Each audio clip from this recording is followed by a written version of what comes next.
Risa bekerja di perusahaan internasional besar. Suatu hari, saat dia kembali dari istirahat makan siang, rekan-rekannya kelabakan. Sejam sebelumnya, ada yang memukul manajer SDM mereka hingga pingsan. Polisi punya 3 tersangka.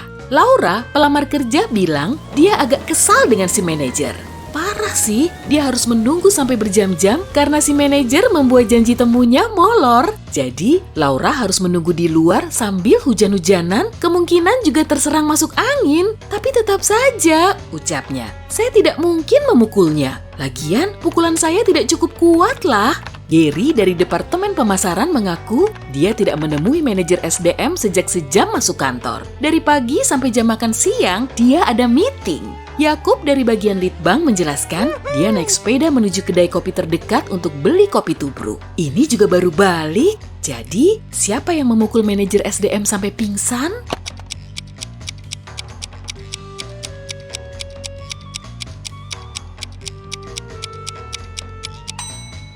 Pelakunya, Yakub. Sepeda dan pakaiannya tetap kering, bersih pula. Bagaimana mungkin? Padahal kan di luar hujan. Zaki mengikuti sebuah tantangan. Dia berhasil sampai di tahap terakhir yang dilangsungkan di gurun. Kalau berhasil menaklukkan tahap ini, dia bisa memenangkan uang sebesar 15 miliar rupiah.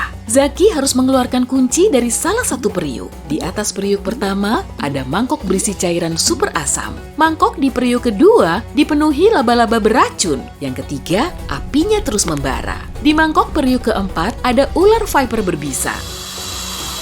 Zaki tidak boleh menurunkan atau membalikan mangkoknya. Periuk mana yang harus dipilih Zaki?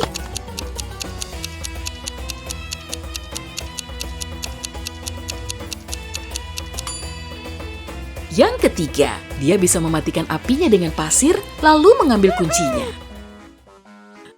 Jordi punya perusahaan IT kecil-kecilan, bawahannya bernama Lucky. Dia super jenius, tapi pelupa akut. Dia juga suka melamun. Wah, pantesan si jenius ini pergi liburan tanpa mengajukan cuti. Jordi seringnya tidak ambil pusing sih dengan kebiasaan aneh Lucky, tapi kali ini ada pertemuan bisnis penting yang akan dimulai. Dia memerlukan data yang sedang dikerjakan Lucky. Tapi pria jenius ini tidak terlihat batang hidungnya, tak mengangkat teleponnya, dan tak bisa dihubungi. 1 jam sebelum meeting, kesabaran Jordi akhirnya habis. Dia pun menyalakan komputer Lucky, tapi di password. Meski telah berkali-kali memasukkan kombinasi huruf dan angka acak, tetap saja gagal. Tiba-tiba muncul jendela kecil di layar. Sepertinya menampilkan teka-teki, nyawa, badan-badan. Setelah memutar otak selama beberapa saat, Jordi mengetikkan sandi. Kemudian muncul home screen. Yeay, komputernya nyala. Sandi apa yang Jordi tulis?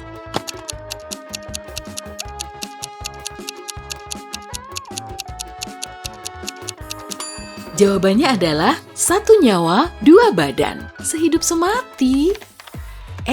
Tapi perjuangan Jordi belum selesai loh. Data yang dia butuhkan disimpan di dalam folder yang di-password. Setelah diklik, malah muncul kalimat ini. Tulis kebalikan dari semua angkanya.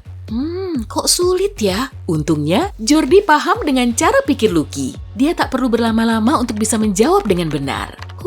Akhirnya dia bisa mendapat informasi itu. Menurutmu, sandinya apa?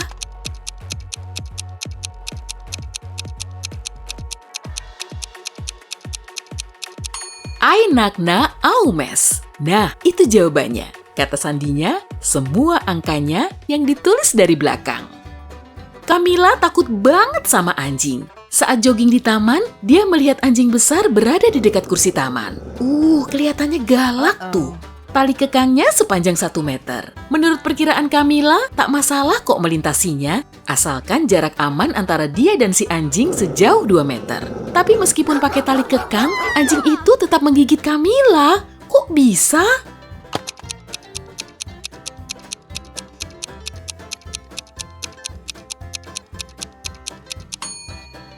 Tali itu cuma terikat di leher si anjing.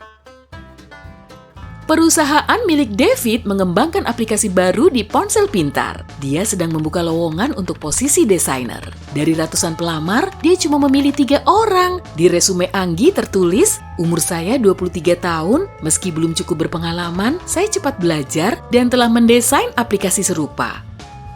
Di resumenya, Helen menulis, "Saya berumur 26 tahun dan punya pengalaman kerja selama 4 tahun. Saya pantas mendapat posisi ini karena story TikTok buatan saya banyak sekali dan viral." Sementara Eric di resumenya menjelaskan dia berumur 28 tahun dan pengalaman kerjanya selama 7 tahun. Dia juga telah mendesain banyak sekali aplikasi. Sejak Google didirikan, dia telah bekerja di sana. David cuma bisa merekrut 1 orang. Kebetulan memang cuma 1 orang yang berkata jujur di resumenya. Nah, siapakah dia?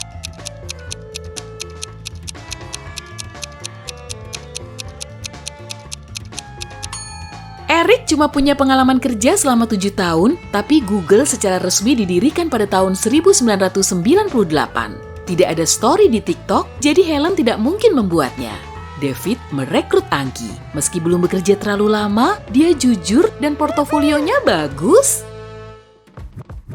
Kevin, petugas keamanan di taman bermain, melihat anak kecil berdiri di dekat roller coaster. Anak itu mengaku namanya Nico. Dia tidak tahu keberadaan papanya. Kevin pun membawa Nico ke kantornya, lalu membuat pengumuman. Sesaat kemudian, 2 lelaki memasuki ruangan. Lelaki pertama mengaku, "Tadi kami ada di kafe, tapi setelah makan burger, perut saya sakit. Ya udah, terpaksa deh harus ke toilet selama 20 menit. Tapi saat saya kembali, Nico sudah tidak ada. Saya sangat khawatir." Pria yang satunya memotong, "Kami naik roller coaster bersama, lalu saya beli hotdog dan meminta Nico menunggu di situ." "Papa Nico yang mana?"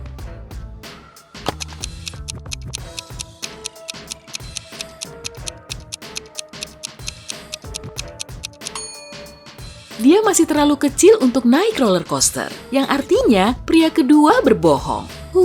Kasihan papanya Nico, dia keracunan makanan. Aldi sangat mencintai Ella yang cantiknya setengah mati. Pokoknya dia mencuri-curi waktu agar selalu bisa bersama Ella. Pria itu membelikannya hadiah mahal, bunga cantik, mengajak makan ke restoran mewah, dan berlayar dengan yacht. Mereka berkeliling dunia, singgah di hotel tersohor, dan belanja pakaian desainer. Belum juga 1 tahun, Aldi sudah jadi miliuner. Bagaimana mungkin?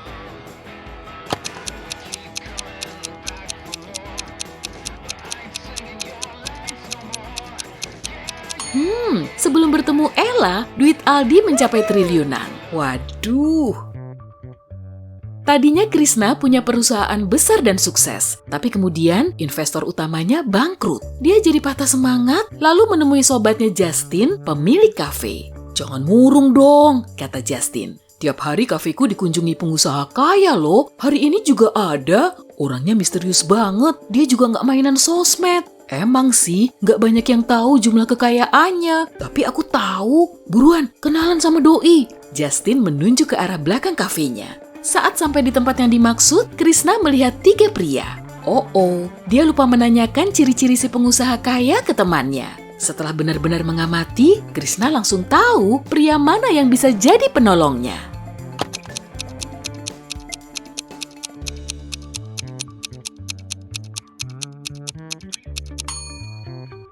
Yang pasti bukan pria yang di tengah, dia bawa tas murah. Yang di sebelah kanan bisa saja kaya sih, tapi dia sedang membuat story di Instagram. Si pengusaha kan tidak punya akun sosmed. Jadi, pria yang dicari Krishna berada di sebelah kiri.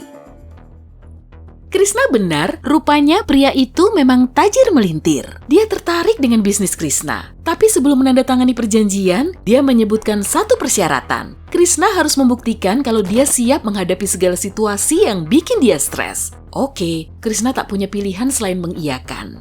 Kemudian, Krishna dibawa ke rumah terpencil dan ditinggalkan sendirian. Dia dikunci di ruangan besar tanpa jendela, tapi ada 3 pintu. Tiba-tiba, langit-langitnya semakin rendah, lantainya juga mulai dibanjiri air.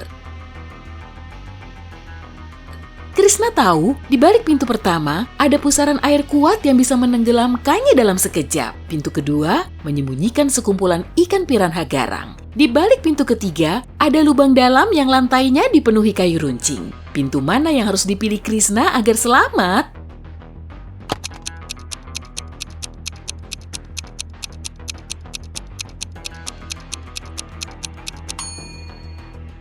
Dia memilih pintu ketiga. Setelah lubangnya terisi air, dia bisa berenang di atas kayu runcing itu, lalu berhasil lolos. Saat Krishna kembali ke kantor, si investor sudah menandatangani surat perjanjiannya.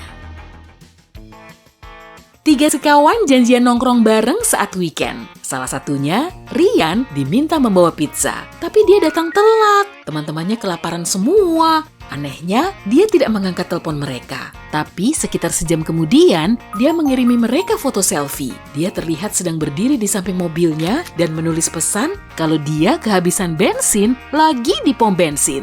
Tapi teman-temannya tidak percaya dengan alasan Rian. Loh, kenapa?